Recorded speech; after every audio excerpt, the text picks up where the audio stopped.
بسم اللہ الرحمن الرحیم۔ السلام علیکم۔ روزانہ اصلاحی واقعات جاننے کے لیے ہمارے چینل کو سبسکرائب کریں۔ ایک شخص جو اپنے آپ کو بڑا فلسفی اور دانشور سمجھتا تھا، امام شافعی رحمۃ اللہ علیہ سے بحث و مباحثہ کرنے لگا۔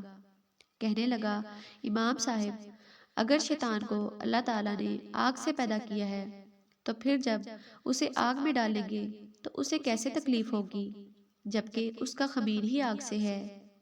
امام شافعی مسکرائے، زمین کی طرف دیکھا، وہاں ایک خشک مٹی کا ڈھیلا نظر آیا۔ وہ ڈھیلا اٹھا کر اس شخص کو دے مارا۔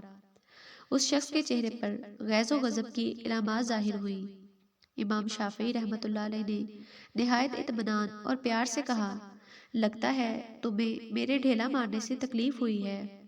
اس نے غصے سے کہا، ہاں کیوں نہیں، آپ نے مجھے تکلیف دی ہے۔ امام شافعی رحمۃ اللہ علیہ نے فرمایا، یہ کیسے ممکن ہے کہ تم مٹی سے بنے ہوئے ہو اور تمہیں مٹی سے تکلیف ہو؟ اس نامنہاد فلسفی کو جواب مل چکا تھا۔ بحث اور جھگڑا ختم ہو گیا۔